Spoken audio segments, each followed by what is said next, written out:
Bueno, hermanos, ya estamos casi llegando al final de estos días preciosos, gratos, y uno no desea que terminen, pero por otro lado, uno sí desea que terminen.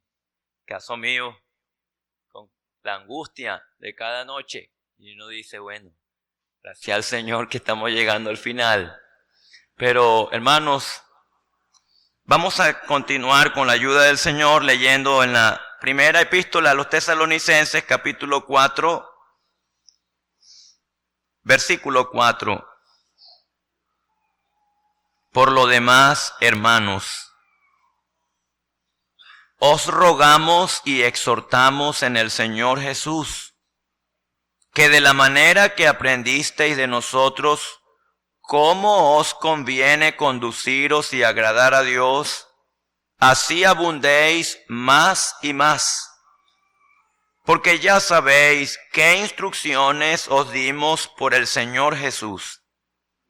Pues la voluntad de Dios es vuestra santificación, que os apartéis de fornicación, que cada uno de vosotros sepa tener su propia esposa en santidad y honor, no en pasión de concupiscencia, como los gentiles que no conocen a Dios. Que ninguno agravie ni engañe en nada a su hermano, porque el Señor es vengador de todo esto, como ya os hemos dicho y testificado. Pues no nos ha llamado Dios a inmundicia, sino a santificación. Así que el que desecha esto, no desecha a hombre, sino a Dios, que también nos dio su Espíritu Santo. Pero acerca del amor fraternal no tenéis necesidad de que os escriba, porque vosotros mismos habéis aprendido de Dios que os améis unos a otros, y también lo hacéis así con todos los hermanos que están por toda Macedonia. Pero os rogamos, hermanos, que abundéis en ello más y más, y que procuréis tener tranquilidad y ocuparos en vuestros negocios y trabajar con vuestras manos de la manera que os hemos mandado, a fin de que os conduzcáis honradamente para con los de afuera y no tengáis necesidad de nada. Tampoco queremos, hermanos, que ignoréis acerca de los que duermen, para que no os entristezcáis como los otros que no tienen esperanza. Porque si creemos que Jesús murió y resucitó, así también traerá Dios con Jesús a los que durmieron en él. Por lo cual os decimos esto en palabra del Señor, que nosotros que vivimos, que habremos quedado hasta la venida del Señor, no precederemos a los que durmieron, porque el Señor mismo, con voz de mando, con voz de arcángel y con trompeta de Dios, descenderá del cielo, y los muertos en Cristo resucitarán primero. Luego nosotros, los que vivimos, los que hayamos quedado, seremos arrebatados juntamente con ellos en las nubes, para recibir al Señor en el aire, y así estaremos siempre con el Señor. Por tanto, alentaos los unos a los otros con estas palabras. Ahora leamos, la lectura va a ser un poco larga, hermanos, pero hay porciones claves relacionadas con la lucha contra el pecado. Romanos capítulo 6, versículo 11, así también vosotros consideraos muertos al pecado, pero vivos para Dios en Cristo Jesús, Señor nuestro.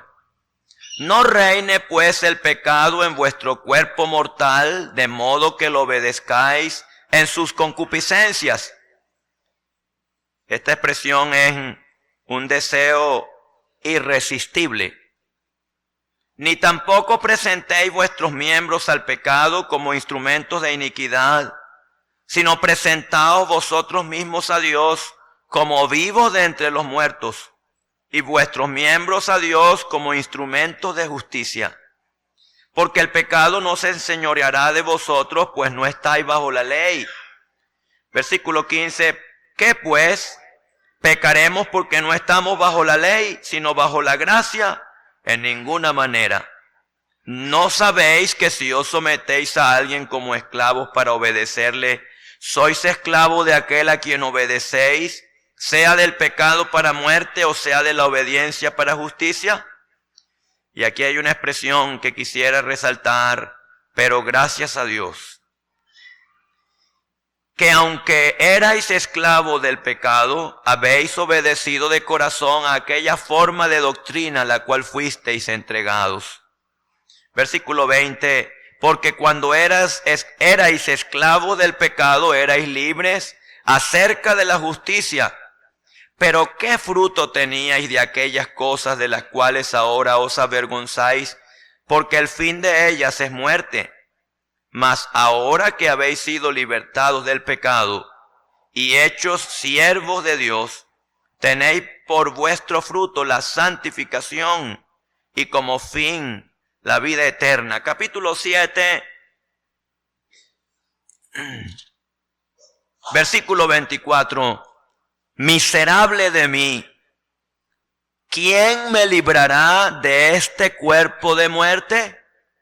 Ahora vamos a leer por qué él se expresa así. Versículo 8.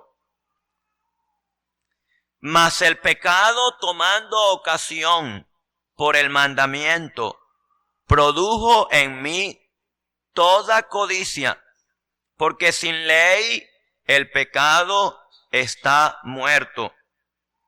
Versículo 11, porque el pecado, tomando ocasión por el mandamiento, me engañó y por él me mató. Versículo 13 a mediados, sino que el pecado, para mostrarse pecado, produjo en mí la muerte por medio de lo que es bueno, a fin de que por el mandamiento el pecado llegase a ser sobremanera pecaminoso. Ahora leamos en Proverbios capítulo 6, versículo 27. ¿Tomará el hombre fuego en su seno sin que sus vestidos ardan? ¿Andará el hombre sobre brasas sin que sus pies se quemen? Así es el que se llega a la mujer de su prójimo. No quedará impune ninguno que la tocare. Aquí la palabra es impune, es sin castigo. No tienen en poco al ladrón si hurta para saciar su apetito cuando tiene hambre. Pero si es sorprendido, pagará 7 veces. Entregará todo el haber de su casa. Mas el que comete adulterio es falto de entendimiento. Corrompe su alma el que tal hace. Heridas y vergüenza hallará, y su afrenta nunca será borrada. Porque los celos son el furor del hombre, y no perdonará en el día de la venganza. No aceptará ningún rescate, ni querrá perdonar aunque multiplique los dones. Vamos a pasar nuevamente a Romanos capítulo 7.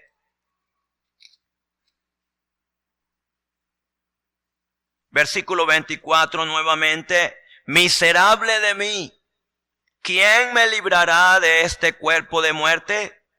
Y aquí otra vez la expresión que resaltábamos, pero gracias a Dios. Aquí en versículo 25, gracias doy a Dios por Jesucristo, Señor nuestro. Otra escritura más en Hebreos, capítulo 2.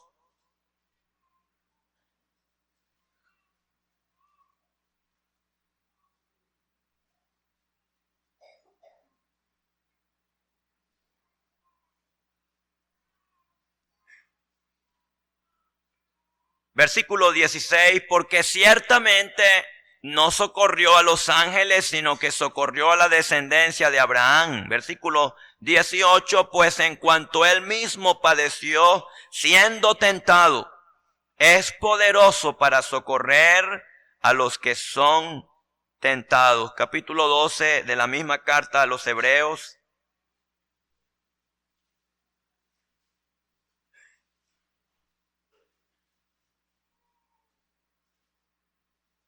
Versículo 3, considerad a aquel que sufrió tal contradicción de pecadores contra sí mismo, para que vuestro ánimo no se canse hasta desmayar, porque aún no habéis resistido hasta la sangre combatiendo contra el pecado. Y vamos a dejarlo hasta allí, hermanos. Esperamos que el Señor nos ayude y prospere su palabra. Amén. Son varias escrituras de mucho provecho tener porciones como estas que animan al que quiere luchar, exhortan al que está adormecido, redarguyen al que ha pecado. Pero todas ellas dan claridad y la porción de esta noche realmente es un capítulo difícil, hermanos. Es un tema donde el apóstol está como si fuera alertando, exhortando. No está señalando algo que había ocurrido allí en Tesalónica, pero sí estaba hablando de algo que podía ocurrir. Y él les exhorta primeramente a conduciros como conviene y agradar a Dios, así abundéis más y más. Esa expresión de abundar más y más nos hace pensar que nadie tiene un tope donde él puede decir ya yo agrado a Dios, sino que mientras estemos en este cuerpo, el anhelo del creyente debe ser continuamente un ejercicio por agradar a Dios. Pero él viene entonces a tocar un tema, hermanos, relacionado con la santidad, con la pureza, con la inmundicia, con el pecado. Los creyentes en Tesalónica estaban viviendo en medio de el paganismo. Cuando el Señor escribe a las iglesias en el Asia Menor, él a algunas de ellas les dice: yo sé dónde moras, dónde está el trono de Satanás. Que estamos rodeados, que estamos en un ambiente donde el adulterio y la fornicación es algo tan normal que se le ha puesto nombres como para legalizarlo, como procurábamos y aprendíamos allí en Los Mangos. Ya no se le llama fornicación, sino que las leyes terrenales le han cambiado un nombre y le han puesto concubinato.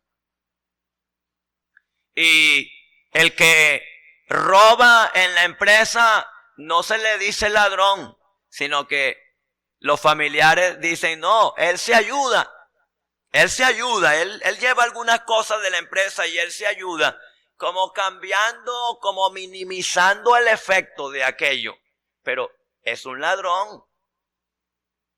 Y el apóstol, él está aquí alertando a los creyentes porque es un grupo de varones y hembras donde hay familias que comparten, que pueden sentarse a comer, a almorzar, a disfrutar, a compartir. Y hay los peligros. Y él dice: mirad que ninguno agravie ni engañe en nada a su hermano. Y hemos aprendido que el contexto aquí, hermanos, es el peligro de un engaño a espaldas del hermano. Seducir en el matrimonio a la esposa del hermano. Que haya tanta confianza, tanto acercamiento, que se preste para una confusión. Y hermanos, no estamos expuestos a eso en medio de el día a día, en el contacto, en el saludo, en el aprecio, en la comunión hermanable. Hay un peligro donde el enemigo puede actuar. Y él está presentando aquí al Señor como el vengador de todo esto. Yo estaba recordando algunos casos que fueron vengados en el Antiguo Testamento. El caso de Dina, la hija de Jacob. Ella fue vengada por sus hermanos. El caso de aquella muchacha Tamar. Amnón la forzó. Ella le dijo: no, hermano mío, porque no se hace así en Israel. Pero dice, y pudiendo él más que ella, se llegó a ella. Y luego que se llegó a ella, la aborreció tanto como la había amado. Y después la echó. Saca esta de aquí.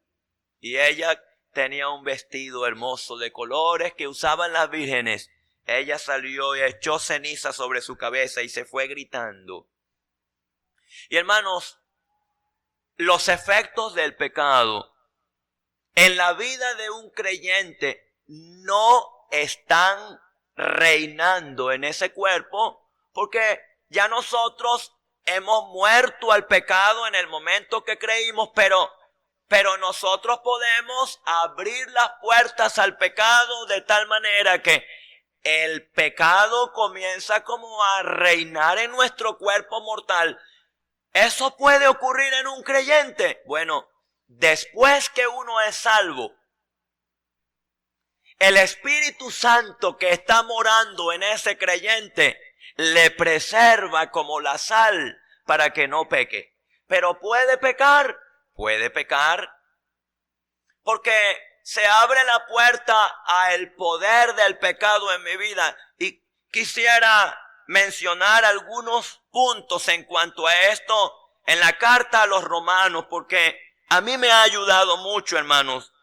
Yo creo que es la lucha de todo creyente, de todo joven, encontrar ese punto donde yo pueda vencer, donde yo pueda, como Daniel, proponerme en mi corazón no contaminarme con la porción de la comida del rey. ¿Cómo lo logro? ¿No ha sido la lucha suya? Una angustia en el alma, ¿verdad? Y qué bueno es cuando esa angustia está allí, latente. Señor, yo recuerdo un primo, él me decía que su mamá siempre le aconsejaba: pídale al Señor que le guarde del día malo. Y ella me dice que hay un día cuando puede que la carne quiera pecar, pero no están las circunstancias dadas. Hay el día cuando no se quiere pecar y están las circunstancias dadas. Pero hay el día cuando la carne quiere el pecado y están todas las circunstancias dadas para pecar. Y ella le dice: ese es el día malo. El día irresistible, el día de la debilidad, el día cuando reina el pecado en un cuerpo mortal y llega a obedecerle. ¿Cómo es esto, hermanos? Y decía que me ha ayudado mucho Romanos capítulo 7. Porque en el versículo 8 dice: el pecado tomando ocasión. En el mismo capítulo, al final, en el versículo 24, el apóstol dice: miserable de mí, ¿quién me librará de este cuerpo de muerte? Pero en el versículo 8 él dice: el pecado tomando ocasión. Y hemos aprendido, hermanos, que esta expresión aquí es un término militar. Tomando ocasión es como un ventajismo. El pecado, como si fueran huestes, como si fuera un ejército que rodea, que es más poderoso que tú y que yo. Tener conciencia de que el pecado tiene un poder en la carne. Él tiene una ventaja. Y militarmente, cuando un ejército es superior a otro, el otro está debilitado. Eso ocurre en nuestra carne. Somos débiles ante el pecado y él tiene un ventajismo. Pero en el versículo 11 dice, el pecado tomando ocasión por el mandamiento me engañó. Y ese término allí es un término animal. Es como cuando el gato, ¿verdad? El gato está cazando a una presa. Y uno ve que el gato está quietecito. Pero ¿verdad que el gato está moviendo la cola y va dándole vuelta? Y el animal se entretiene con la cola. Y resulta que el zarpazo viene por otro lado.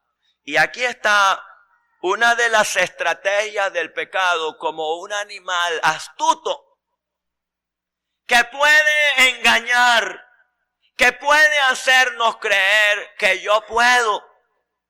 Y en el versículo 13 de la misma carta a los Romanos, capítulo 7, dice a mitad del versículo, sino que el pecado para mostrarse pecado produjo en mí la muerte. Y ese es un término médico. Es como algo que ya tiene un examen, un evalúo. Es una enfermedad. Produjo en mí la muerte. Y ante todo esto el apóstol Pablo dice, miserable de mí. ¿Quién me librará de este cuerpo de muerte? Y hermanos, me ha ayudado ver el versículo 25. Gracias doy a Dios por Jesucristo, Señor nuestro.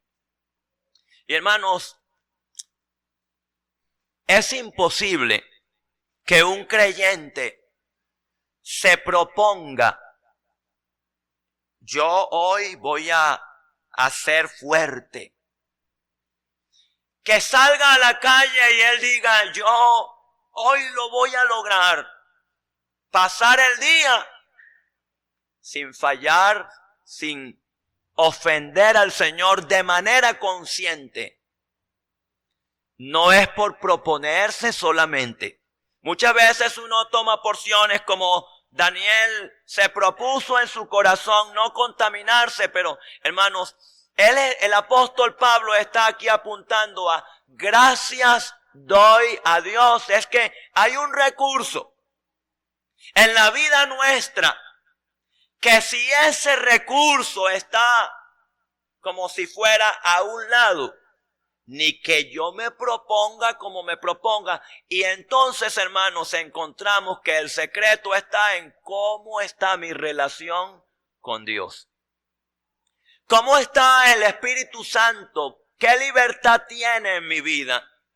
A mí me gusta mucho, yo no sé de qué manera, pero a los oídos de esta generación han llegado muchas de las anécdotas que contaban don Santiago Seymour, don Guillermo Williams, y nos han sido tan buenas, hermanos. Don Santiago, dicen que él comparaba el Espíritu Santo contrictado en la vida del creyente con un pequeño canario hermoso en una jaula, cantando con alegría. Así es el Espíritu Santo en el creyente cuando está activo, cuando no está contrictado, porque en mi pecado lo he contrictado. Y Un niño viene con un palito y comienza a darle, a fastidiar a ese canario, a ese cardenal. Y aquel pajarito vuela, se mueve, pero de tanto venir todos los días con aquel palo y meterse con aquel hermoso animal, llega un momento que amaneció en un rincón de la jaula, triste, callado, ya no canta. ¿Se va a ir? No se va. El Espíritu Santo no sale del creyente, pero sí se contricta. Es como si guarda silencio. Eso era lo que le impulsaba a ir al culto. Y ya no quiere ir al culto. Ya no quiero ir al culto. Tengo una flojera. Eso era lo que le estimulaba a leer las Escrituras. Tengo como un desgano de leer. Voy a orar pero rapidito. Eso es, hermanos, como si dos jóvenes compartieran en la misma habitación y uno dice al otro, mira, yo quisiera que no me prendieras la luz cuando llegues. Y el otro compañero viene y prende la luz. La segunda noche llega con otros amigos y le siéntese ahí en la cama y no está dormido él. No importa, siéntese por ahí en una orillita. Y aquel amigo le vuelve a decir, oye, mira, lo que hiciste anoche me puso tan triste. Y así viene cada noche, y llega el momento cuando él no le dice más nada. Pero al siguiente día, si aquellos jóvenes salían a un paseo en bicicleta juntos, siempre cuando el segundo le dice a aquel triste, vamos a salir esta tarde. No voy a ir. Él no tiene ánimo de compartir con él que le ha estado irritando continuamente. El apóstol Pablo, él quiere alertar a los creyentes en Tesalónica que no haya algo que comience a irritar, a entristecer, una pequeña astucia en un pequeño espacio donde el hermano engañe al hermano.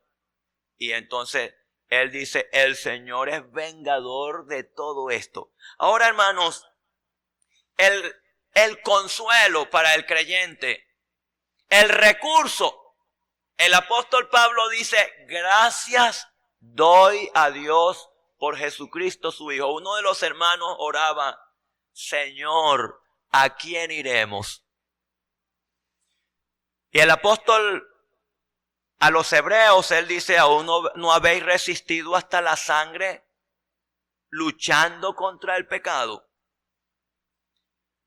No es algo como ensangrentado lo que está sufriendo el hermano o la hermana, pero tiene un recurso. Él dice, el que padeció es poderoso. Y él dice, padeció siendo tentado. Me consoló mucho esto en las conferencias ahorita de Morón, porque aprendíamos que el Señor padeció siendo tentado. Y un hermano preguntaba, ¿y cómo allí dice siendo tentado? ¿Cómo dice padeció? Como cuando uno tiene una lucha. Pero aprendíamos que la idea es que el hecho de que a él le presentaran algo, creyendo que en él había posibilidad de pecar, eso traía en su alma un padecimiento muy grande. Y hermanos, hay cosas que a nuestra carne le agradan y que cuando se nos presentan se convierte en una lucha a la que nos resistimos con angustia. Pero hay cosas que a nuestra carne no le gusta.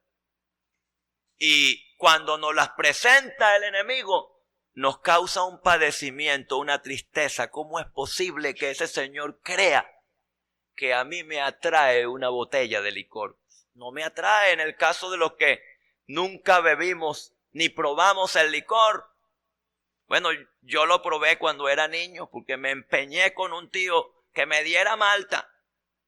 Y aquel tío de tanto insistencia, tú no me quieres dar malta.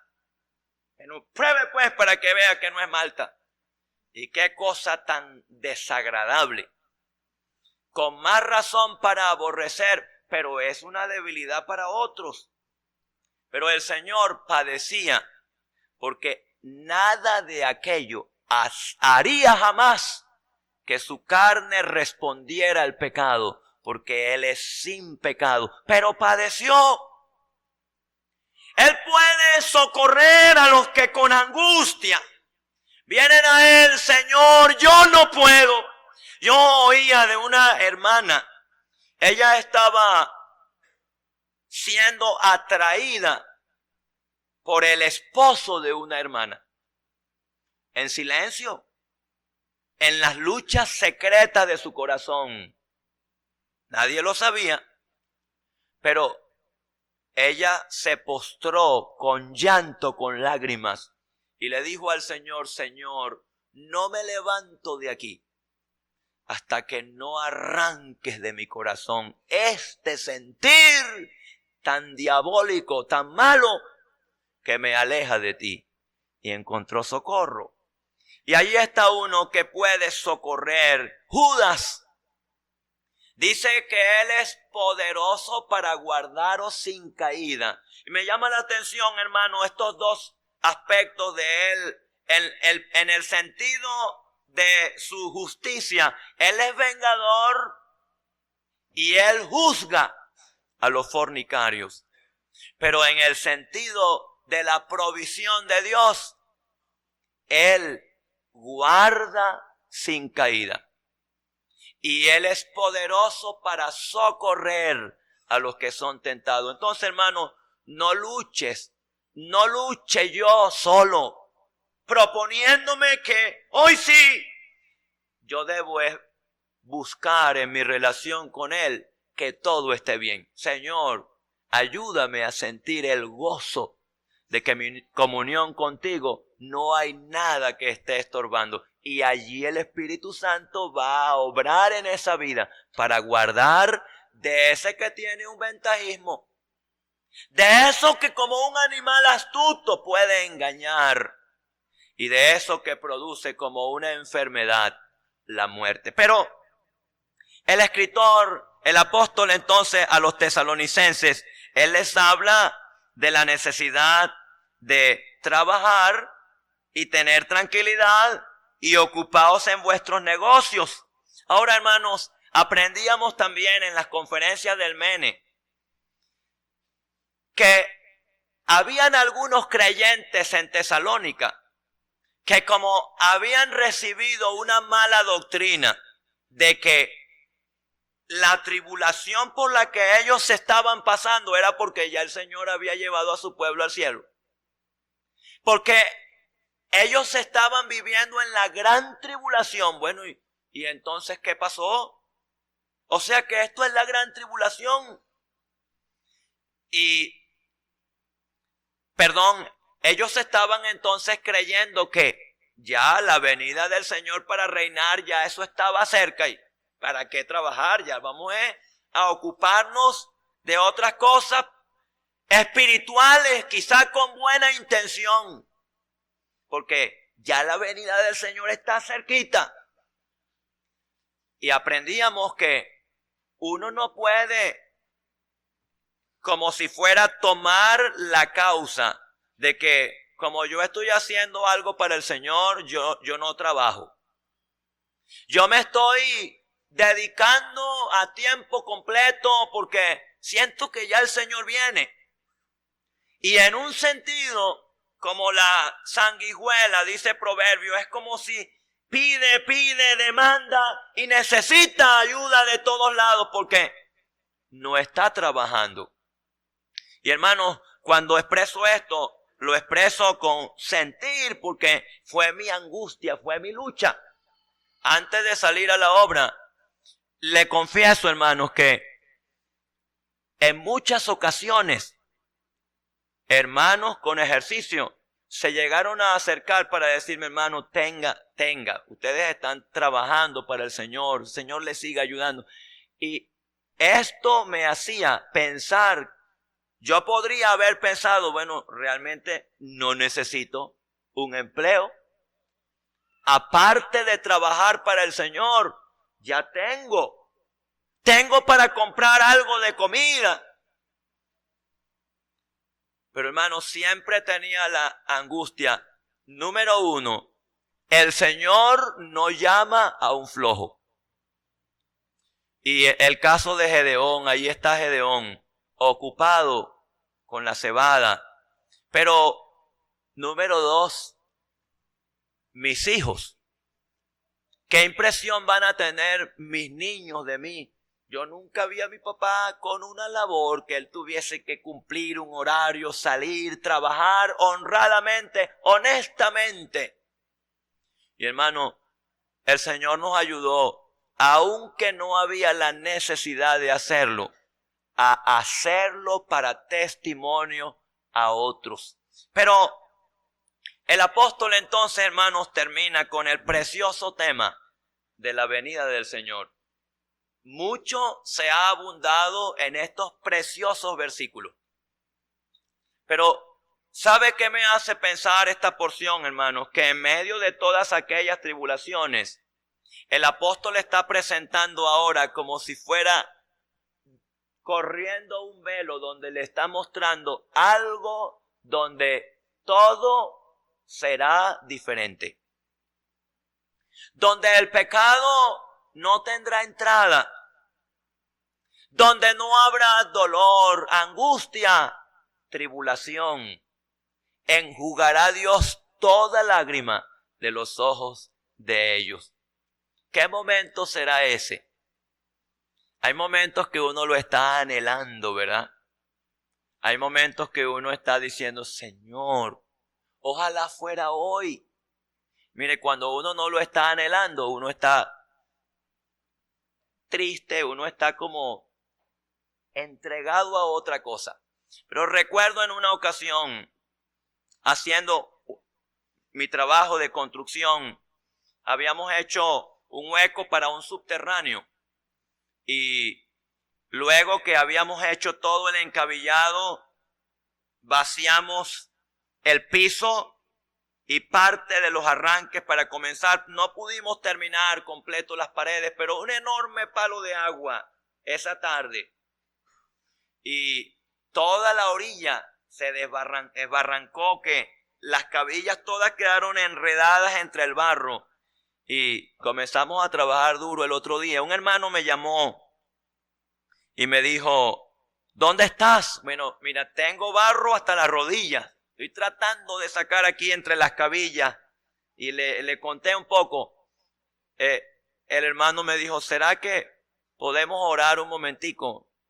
Orar por aquí por teléfono. Yo puedo orar dentro de un rato, voy adentro y oro, pero aquí así estoy hasta en un sitio público. Alguien me va a ver con ese teléfono aquí, los ojos cerrados. Creo que no es. Bueno, pero entonces oro yo. Y él oró del otro lado del teléfono. Después que él oró, él me dijo, tranquilo, chico, que si el Señor llegara a venir ahorita, tú vas a decir, chao, barro. Y hermano, ¿cuántas cosas están rodeando ahorita nuestra vida que son como cabillas, barro, agua, algo que no le encuentro sentido? ¿Cuántas luchas en la carne que uno siente como David en el Salmo 13? ¿Hasta cuándo, Dios mío? ¿Hasta cuándo? Pondré consejos en mi propia mente y en mi corazón todo el día. ¿Hasta cuándo dirá mi enemigo de mí? Lo vencí. Son luchas. El creyente en el capítulo 4 de a los tesalonicenses, el apóstol Pablo le está animando a vivir en la santificación. Y esa expresión, nosotros somos santos, santificados cuando el Señor nos salvó. Pero la voluntad de Él es que en un ejercicio diario, en un anhelo continuo, yo me preserve, y hemos leído en Romanos capítulo 6, no presentéis vuestros miembros al pecado. Que el que yo sea santo hoy no va a garantizar que yo sea santo para mañana. Es una porción tan solemne, Números capítulo 6, cuando vemos el nazareato y las leyes para el nazareato. Es que si el nazareo llegaba a transgredir, a cometer una falta, dice que los días pasados le eran anulados. Y hermanos, cada día traerá su propio afán, cada día su propia lucha, su propia angustia.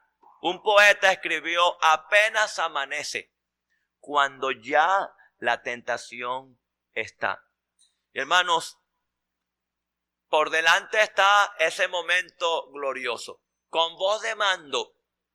Algunos dicen como si fuera para despejar todo el espacio, todo ese escenario plagado de huestes espirituales de maldad. Con voz de mando, con voz de arcángel. Los arcángeles fueron en las escrituras para protección del pueblo. Ahí está en el caso de Daniel. Hay como la necesidad de esa hueste, el pueblo de Dios que va a subir. ¿Cómo será la escolta ese día para atravesar por ese ambiente contaminado por el pecado? Nosotros vamos a subir en un instante y con trompeta de Dios. ¿Cómo será esa trompeta? Para reunir de todos los lugares de la tierra a cada salvado, y va a escuchar. Y termino, hermanos. En una ocasión un hombre, un rey, había oído estas porciones hablar de la trompeta final. Cuando la trompeta del Señor se toque la final, cantamos en el himno, con fulgor apunta el día eternal, los que no son salvos se van a quedar.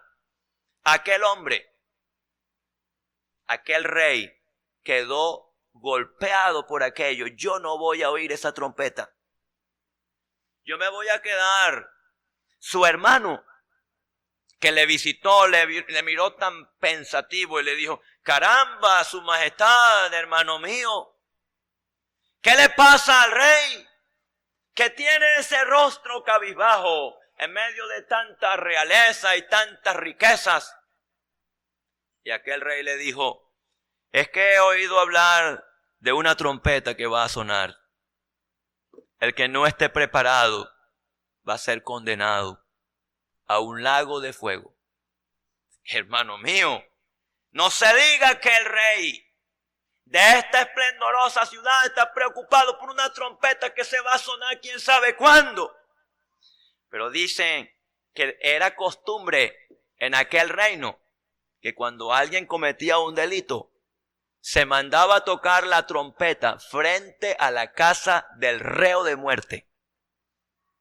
Y el hermano aquella noche mandó tocar a los trompeteros enfrente de la casa de su hermano. Cuando aquel hermano escuchó y vio a los trompeteros frente a su casa, salió corriendo y llegó al trono, al palacio donde estaba el rey. Su hermano le dijo: hermano mío, ¿en qué consiste mi falta que hayas ordenado mi muerte? Y aquel rey le dijo: yo no he ordenado tu muerte, hermano.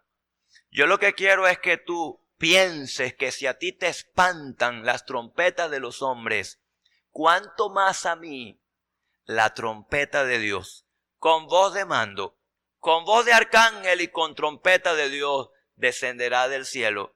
Y subiremos los que estemos vivos, seremos arrebatados juntamente con los que estén muertos, y así estaremos para siempre con el Señor. ¿Cómo va a ser eso? Va a haber Aquí una tierra nueva, un cielo nuevo donde mora la justicia. Y a veces pienso, hermano, ¿cómo será esa administración entre el cielo y la tierra? Una señora me decía, ¿y usted cree que ustedes van a ir al cielo? Yo creo que voy. Me preocupa es que usted no está segura para dónde va. Pero, ¿cómo será eso? La Escritura dice, estaremos siempre con el Señor. Si el Señor está aquí, nosotros vamos a estar con Él. En esa tierra nueva. Si el Señor está allá, también vamos a ir con Él. Y hermano, uno piensa, ¿será que va a haber una administración entre esa tierra nueva y el cielo? ¿Cómo será? Misterios, ¿verdad? Que están en las Escrituras, que los entenderemos allá. Pero hermano, el Señor nos ayude mientras estamos aquí, como los tesalonicenses, que la página no tenga una mancha, que no se haya limpiado, que no haya sido sanada. El Señor prospere su palabra. Amén.